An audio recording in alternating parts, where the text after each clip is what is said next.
इस वक्त पूरे देश की निगाहें उत्तर प्रदेश पर टिकी हुई हैं, क्योंकि उत्तर प्रदेश की 80 लोकसभा सीटें हैं जो कि दिल्ली का रास्ता तय करती हैं। उत्तर प्रदेश के मुख्यमंत्री योगी आदित्यनाथ लगातार चुनावी कैंपेन में बिजी हैं, चुनाव प्रचार में जुटे हुए हैं और योगी आदित्यनाथ के सामने भी सबसे बड़ा चैलेंज यही है कि 2014 का जो प्रदर्शन था उत्तर प्रदेश में बीजेपी का, उसे कैसे दोहराएंगे। आज हमारे साथ बातचीत करने के लिए मौजूद है योगी आदित्यनाथ, उत्तर प्रदेश के मुख्यमंत्री हैं।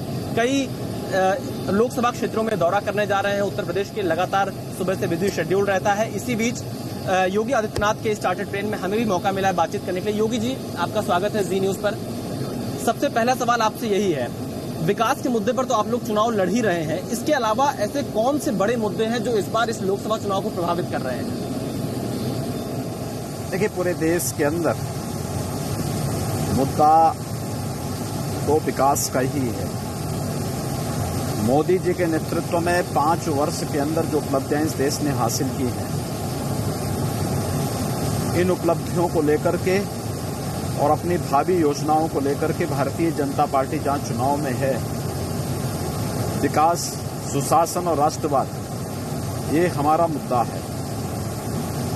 लेकिन जो लोग विकास पे विश्वास नहीं करते, सुशासन में विश्वास नहीं करते, राष्ट्रवाद में विश्वास नहीं करते, वे लोग जाति, मत और मजहब के आधार पर समाज को बांटने का कुत्सित चेष्टा कर रहे हैं। मुझे लगता है कि इस प्रकार की किसी भी ऐसे कुत्सित चेष्टाओं को यह देश अब बर्दाश्त नहीं करेगा। पूरे देश के अंदर एक माहौल है, एक कॉमन मैन प्रधानमंत्री के रूप में मोदी जी को फिर से चाहता है। स्वाभाविक रूप से भारतीय जनता पार्टी मोदी जी के नाम पर, उनके काम पर, 5 वर्ष की उनकी उपलब्धियों के बल पर इस चुनावी मैदान में है। और हमें जो देश के अंदर रुझान देखने को मिल रहे हैं, मैं उस रुझान के बल पर कह सकता हूं कि भारतीय जनता पार्टी 2014 से बेहतर प्रदर्शन करेगी। योगी जी, आपका 2 साल का जो कार्यकाल उत्तर प्रदेश में रहा है, उसका ये सबसे बड़ा परीक्षा है 2019 का लोकसभा चुनाव। कैसी तैयारी आपकी है? क्या आपका जो सिलेबस है वो पूरा हो चुका है या कुछ अधूरा रहा है इस 2019 के चुनाव की तैयारियों को लेकर? देखिए, 2019 के चुनाव के लिए हम पूरी तरह तैयार हैं। हमारे सरकार के 2 वर्ष का कार्यकाल सपा बसपा के 20 वर्ष के कार्यकाल पर भारी पड़ता है। प्रदेश में सर्वाधिक समय तक कांग्रेस ने शासन किया, कांग्रेस के शासन पर भारी पड़ता है। मोदी जी की सरकार का कार्यकाल कांग्रेस के 55 वर्षों पर भारी पड़ता है। स्वाभाविक रूप से हमारे पास उपलब्धियों की एक लंबी फेहरिस्त है, जिसके बल पर हम जनता के सामने हैं और जनता का व्यापक समर्थन भारतीय जनता पार्टी को मिल रहा है। योगी जी, अगर उत्तर प्रदेश की बात करें तो यहाँ पर जो एक दूसरे के धुर विरोधी हुआ करते थे, समाजवादी पार्टी और बीएसपी, अब एक साथ आ गए हैं। बुआ बबुआ की जोड़ी बन गई है, चौधरी अजीत सिंह उनके साथ आ गए हैं। क्या इस गठबंधन से कुछ डर बीजेपी को है या आपको जीत का पूरा कॉन्फिडेंस है? देखिए, चुनाव नेशनल इश्यू पे लड़े जा रहे हैं। एक सामान्य व्यक्ति भी जानता है कि बुआ बबुआ का गठजोड़ किस बात को लेकर के है। ये गठबंधन भ्रष्टाचार का है, प्रदेश के विकास को बाधित करने वाला है, उन अराजक शक्तियों को बढ़ावा देने वाला है जिन्होंने प्रदेश के पहचान का संकट खड़ा किया था। प्रदेश के अंदर जो दंगा करते थे, अपराध करते थे, अराजकता फैलाया करते थे, उन सब का एक गठजोड़ है। स्वाभाविक रूप से जनता इनकी असलियत को जानती है, इसलिए इनके बहकावे में नहीं आने वाली है। इनके वंशवाद की और जातिवाद की राजनीति को एक सिरे से उत्तर प्रदेश की जनता खारिज करने वाली है। इस गठबंधन का कुछ डर है या कॉन्फिडेंस है, क्या है आप? देखिए, हमें केंद्र सरकार की 5 वर्ष की उपलब्धियों पर और अपनी सरकार की 2 वर्ष की उपलब्धियों पर हमें विश्वास है। हमने ईमानदारी के साथ जनता के सामने अपनी सरकारों के कार्यों को लेकर के हम लोग गए हैं और उसी के बल पर, उसी के दम पर भारतीय जनता पार्टी फिर से सरकार, केंद्र में सरकार बनाएगी। योगी जी, विपक्ष की जो पहली संयुक्त रैली देवबंद में हुई थी उसमें आपने मायावती का भाषण जरूर सुना होगा। साफ तौर पे मुस्लिम मतदाताओं से वो अपील कर रही थी। क्या इसे धार्मिक बंटवारा ना माना जाए? क्या इसे ये ना माना जाए कि ये सांप्रदायिक राजनीति है? क्योंकि आमतौर पे देखा जाता है अगर हिंदुओं को इस तरह से कोई बात करता है तो उसके ऊपर सवाल खड़े हो जाते हैं। दुर्भाग्य यही है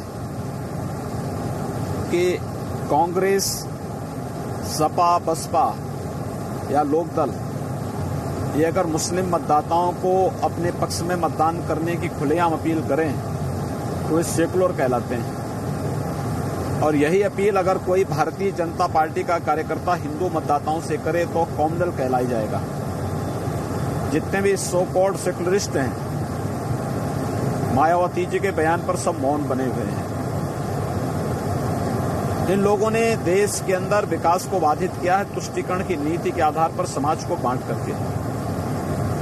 ऐसा नहीं कि पहली बार हो रहा है। कांग्रेस का पूरा मैनिफेस्टो, कांग्रेस कहा देशद्रोहियों के साथ। राहुल गांधी केरल में जाते हैं, अपने नामांकन जुलूस में मुस्लिम लीग के झंडों से उनका पूरा का पूरा रोड शो भटा पड़ा हुआ है। इससे पहले डॉक्टर मनमोहन सिंह जी देश के प्रधानमंत्री थे और उन्होंने उस समय वक्तव्य सरेआम दिया था कि देश के संसाधनों पर पहला अधिकार मुसलमानों का है। यानी वे कहें तो सेकुलर, और यही बात अगर हम कहें तो हम कॉम्युनल हो जाएंगे। ये कड़वा कड़वा थो और मीठा मीठा गप नहीं चलेगा। मुझे लगता है कि सुश्री मायावती का बयान या कांग्रेस के नेताओं के द्वारा जो वक्तव्य दिए गए, जो घोषणा पत्र जारी किया गया है, यह इस देश के दलित समाज का अपमान है, आम मतदाताओं का अपमान है। मायावती जी का वक्तव्य तो इसलिए भी खतरनाक है क्योंकि जिस सहारनपुर में मायावती जी, अखिलेश जी और अजीत सिंह जी एक मंच पर हैं, उसी सहारनपुर में कांसी राम जी के नाम पर उत्तर प्रदेश सरकार ने एक मेडिकल कॉलेज बनाया था।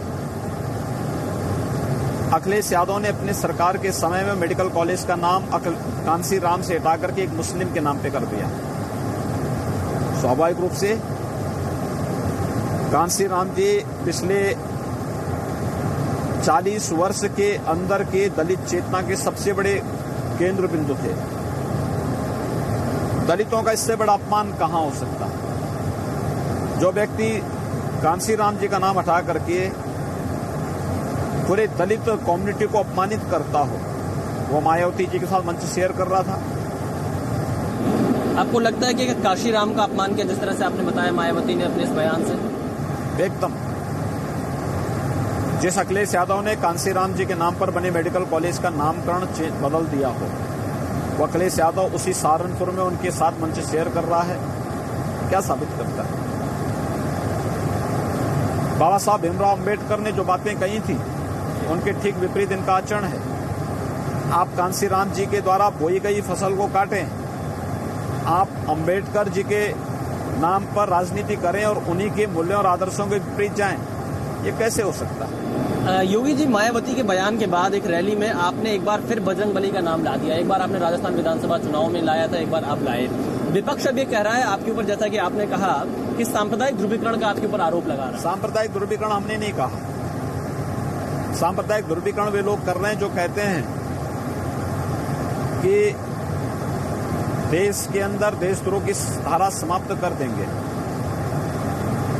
जम्मू कश्मीर और नॉर्थ ईस्ट में सेना को दिए गए विशेष अधिकारों को समाप्त कर देंगे, या जो अपने नामांकन जुलूस में हरे रंग का झंडा ले जाकर के, चांद सितारे का झंडा ले जाकर के केन प्रकांड चुनाव जीतना चाहते हैं, या जो सरेआम मंचों से इस बात की वकालत करते हैं कि हम लोग हर हाल में हमें मुस्लिम वोट चाहिए, वह सांप्रदायिकता की राजनीति वो कर रहे हैं। मेरी आस्था है, मैं बजरंगबली पे विश्वास करता हूं, उनके प्रति आस्था व्यक्त करता हूं, मेरी आस्था मेरा अधिकार भी है और मुझे अपने अनुसार उसे चुनने का अधिकार भी है। मुझ पे कोई अपनी आस्था थोप नहीं सकता। स्वाभाविक रूप से हर हिंदू बजरंगबली को मानता है। जिसकी मर्जी बजरंगबली को माने, जिसकी मर्जी ना माने। मुझे लगता है हमने कुछ भी गलत नहीं किया, लेकिन जो सरेआम मंचों से इस बात की वकालत कर रहे हैं कि मुस्लिम वोट उन्हें मिलना चाहिए, अगर मायावती कहे कि उन्हें मुस्लिम वोट चाहिए तो वो सेकुलर, और अगर कोई भाजपा का कार्यकर्ता कहे कि हमें हिंदू वोट चाहिए तो हम कॉमनल, ये नहीं चल सकता। योगी जी, यही कहा जा रहा है कि अली और बजरंगबली के नाम पर बंटवारा हो रहा है इस बार चुनाव में। देखिए, चुनाव का ध्रुवीकरण तो स्वाभाविक रूप से होगा। कांग्रेस का मैनिफेस्टो और गठबंधन की खिसियाट इस चुनाव में ध्रुवीकरण करने के लिए बाध्य कर ही देगा।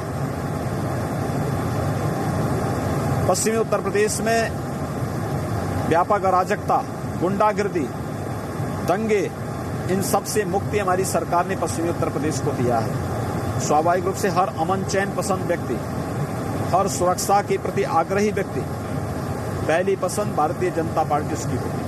लेकिन योगी जी, जो सपा बसपा का गठबंधन बना है, ये जातीय समीकरण पर काम कर रहा है। इसका एक ट्रेलर हमें गोरखपुर और फूलपुर में भी देखने को मिला।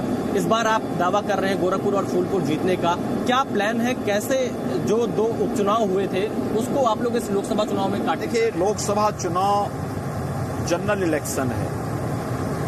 जनरल इलेक्शन में व्यक्ति प्रधानमंत्री पद को देखना चाहता है। प्रधानमंत्री पद पर मोदी जी देश की पहली पसंद है। उत्तर प्रदेश की भी, देश की भी पहली पसंद मोदी होने के नाते मोदी जी के पक्ष में व्यापक समर्थन हर व्यक्ति देना चाहता है। उपचुनाव प्रत्याशी और लोकल समीकरणों पर तय होते हैं। जनता पहले ही खारिज कर चुकी है सपा बसपा के गठबंधन को, कांग्रेस को।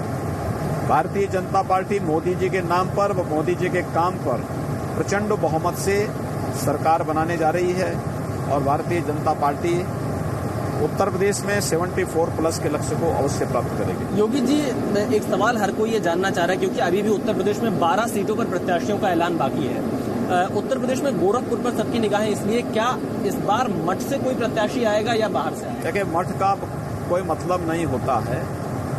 मठ चुनाव के लिए नहीं है। हर गोरखपुर वासी या हर उत्तर प्रदेश वासी हमारा सहयोगी है, कार्यकर्ता है, और भारतीय जनता पार्टी या भारतीय जनता पार्टी का कोई कार्यकर्ता जो भारतीय जनता पार्टी का कार्यकर्ता होगा, भारतीय जनता पार्टी का शुभचिंतक होगा, भारतीय जनता पार्टी के लिए कार्य करने वाला कार्यकर्ता होगा, वही भारतीय जनता पार्टी का प्रत्याशी भी होगा। योगी जी, इन दिनों आप देख रहे होंगे प्रियंका वाड्रा का औपचारिक तौर पर राजनीति में एंट्री हुई है। काफी रोड शो कर रही हैं, बोट यात्रा कर रही हैं, उत्तर प्रदेश के अलग अलग इलाकों में घूम रही हैं। कितना चैलेंज बीजेपी के लिए प्रियंका वाड्रा? और इसके साथ ही साथ ये है, हमें याद है अयोध्या वो गई थी प्रियंका वाड्रा। हनुमानगढ़ी के तो दर्शन करती हैं, लेकिन वहां से महज 1 किलोमीटर की दूरी पर रामलला है जिनको विवादित बताकर वापस आ जाती हैं। तो किस तरह से देखते हैं प्रियंका वाड्रा? प्रियंका वाड्रा का राजनीति में आने पर उत्तर प्रदेश की राजनीति पे कोई प्रभाव नहीं पड़ने वाला है। 2014-2017 में भी वो सक्रिय रही हैं। 2017 में 2 लड़कों की जोड़ी उन्होंने ही तैयार की थी प्रदेश में, जिसको जनता ने पूरी तरह खारिज किया। वो कांग्रेस के नेता हैं, उनको कांग्रेस के लिए प्रचार करने का पूरा अधिकार है।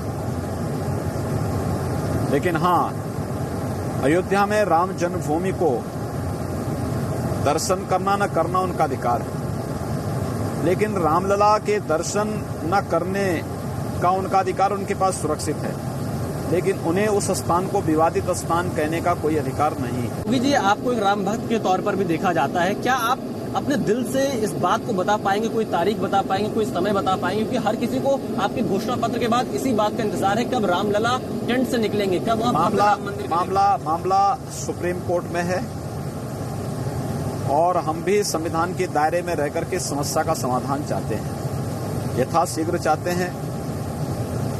उच्चतम न्यायालय ने इस मामले में कार्रवाई प्रारंभ की है। हमारा विश्वास है कि बहुत शीघ्र इस जन आस्था के विषय का समाधान निकलेगा। योगी जी, राम मंदिर पे ही अगर हम आगे थोड़ा आपसे बात करें, प्रियंका राहुल को आप देखते होंगे जहां भी चुनाव होता है वहां मंदिर में दर्शन करने जरूर जाते हैं। इसके अलावा अभी कल ही हमें खबर मिली है कि जगन्नाथ मंदिर के जो सेवायत हैं उन्होंने राहुल प्रियंका को जगन्नाथ मंदिर में प्रवेश करने से मना कर दिया है कि यहाँ पर प्रवेश नहीं कर सकते हैं। आखिरकार ये ऐसा किस मंदिर में जाना है, किस मंदिर में नहीं जाना है, इसका चुनाव किस आधार पर कर लेते और आपकी क्या प्रतिक्रिया है इस पर? देखिए, मंदिर में जाना न जाना ये प्रत्येक व्यक्ति का अपना अधिकार है। एक दूसरा, मंदिरों की भी अपनी परंपराएं हैं। बहुत सारे मंदिर ऐसे हैं जहां पर केवल हिंदू श्रद्धालुओं के लिए अलाउ होता है। वहां की व्यवस्था, वहां की परंपराएं इन सब चीजों को तय करती हैं। मैं या आप नहीं तय करेंगे। राहुल जी को और प्रियंका जी को जहां मंदिर में जाने की इच्छा होती है वे जा सकते हैं, कोई दो राय नहीं। लेकिन साथ साथ जहां कहीं मंदिरों की कोई परंपराएं हैं तो वहां मंदिरों की परंपराओं का भी ध्यान रखना पड़ेगा। आपको लगता है कि जगन्नाथ मंदिर में, क्योंकि वहां पे सिर्फ हिंदू प्रवेश कर सकते हैं और वहां के सेवायतों को मानना है कि ये पारसी है इसलिए इनको प्रवेश नहीं दिया जा रहा है? देखिए, वहां की जो परंपराएं हैं, वहां की परंपराओं का पालन वहां की दृष्टि से होना चाहिए। अगर हम आपका एक और बयान हमें याद आ रहा है अमेठी और आजमगढ़ को लेकर, आपने कहा इस बार अमेठी आजमगढ़ दोनों जीतेंगे। कैसे जीतेंगे? राहुल गांधी को कैसे हराएंगे, अखिलेश यादव को कैसे हराएंगे? हमने कहा ना, दोनों जगह भारतीय जनता पार्टी जीतेगी, अपनी उपलब्धियों के बल पे जीतेगी। भारतीय जनता पार्टी दोनों जगह जीत रही है। लेकिन अखिलेश यादव का तो ये बयान आ रहा है कि उत्तर प्रदेश में बीजेपी सिर्फ एक सीट पर सिमट जाएगी। वो मानते हैं ना, इस बात को तो मानते हैं। पहले चरण का चुनाव कल होने जा रहा है। समाजवादी पार्टी कहाँ है? वहां 8 में से 1 पर भी समाजवादी पार्टी नहीं। भारतीय जनता पार्टी पहले और दूसरे चरण की सभी 16 सीटों को जीत रही है और उत्तर प्रदेश की 80 में से 74 प्लस पर विजय प्राप्त भारतीय जनता पार्टी और उसका सहयोगी दल अपने दम पर, अपने बल पर करेंगे। योगी जी, लेकिन विपक्षी दल ये भी कह रहे हैं कि एक भी मुस्लिम प्रत्याशी को अभी तक आप लोगों ने टिकट नहीं दिया उत्तर प्रदेश में। भाई, मुस्लिम प्रत्याशियों को टिकट देने के लिए कांग्रेस, सपा, बसपा है ही। जब वहां से किसी को फुर्सत होगी तो भाजपा भी उसके बाद सोचेगी। आपको लगता है कि भाजपा को मुस्लिम प्रत्याशियों की जरूरत नहीं है? नहीं, ऐसा नहीं है। हमें तो भारत की 130 करोड़ आबादी की आकांक्षाओं की पूर्ति का कार्य करना है। उस भारत का सम्मान करना, उनकी आकांक्षाओं की पूर्ति करना, ये भारतीय जनता पार्टी अपना दायित्व मानती है और उसी के तहत हम काम कर रहे हैं। योगी जी, आपने महबूबा मुफ्ती का बयान सुना होगा, ट्वीट किया है उन्होंने। धारा 370 को लेकर जिस तरह से आप लोगों ने संकल्प पत्र में, अपने घोषणा पत्र में जिक्र किया, उसके बाद वो देश को धमकी दे रही है, हिंदुस्तान को तोड़ने की धमकी दे रही है, कश्मीर को भारत से अलग करने की धमकी दे रही है। देखिए, इस प्रकार की धमकियों से कुछ नहीं होने वाला है। भारतीय जनता पार्टी अपने संकल्प पत्र के अनुसार अपने एक एक बात को के प्रति पूरी तरह प्रतिबद्ध है। हमने जो कमिटमेंट किया था पब्लिक के प्रति उसको लागू किया है। आगे भी जो हम जनता के सामने संकल्प कर रहे हैं, इन संकल्पों को हम पूरी प्रतिबद्धता के साथ लागू करेंगे। एयर स्ट्राइक, सर्जिकल स्ट्राइक पर भी सबूत मांगे जा रहे हैं। विपक्षी दल सवाल खड़े कर रहे हैं, कह रहे हैं कि चुनावी फायदे के लिए ये किया गया।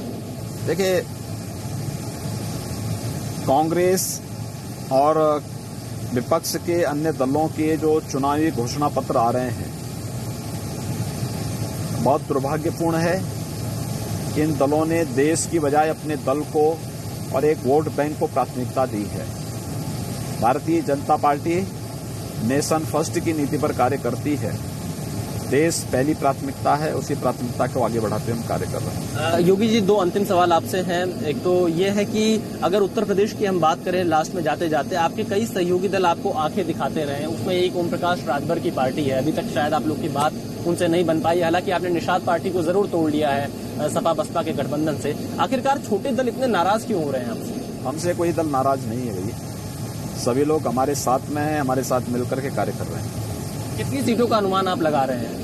74 प्लस का लक्ष्य भारतीय जनता पार्टी का। अच्छा योगी जी, अगर हम वो 6 सीटें आपसे जानना चाहें। 6 नहीं, 74 प्लस में। अच्छा। 75 भी आता है और 80 भी आता है। यानी कि आप कोई सीट अभी ये नहीं बताएंगे कि हार रहे हैं? हमने कहा ना, 74 प्लस का मतलब प्लस में फिर 75, 76, 77, 78, 79 और 80 आता है। योगी जी, एक अंतिम सवाल थोड़ा राजनीति से हटकर है, क्योंकि जब आप इस तरह की चुनावी यात्रा में रहते होंगे, जाते होंगे, कभी एयरपोर्ट पर किसी विपक्षी दल के नेता से या कहीं बाहर आपकी मुलाकात होती है? प्रियंका, राहुल, अखिलेश, मायावती, सबसे मुलाकात होती है। कुछ बातचीत होती है? क्या बातचीत होती है? क्योंकि आमने सामने तो लोग टीवी पर देखते हैं कि बहुत ज्यादा ऐसा नहीं है, कोई व्यक्तिगत दुश्मनी किसी से नहीं है। 72,000 रुपए, क्योंकि उसको लगातार प्रचार कर रहे हैं न्याय योजना के तहत, कोई मतलब नहीं, 72,000 का कोई असर कोई असर नहीं।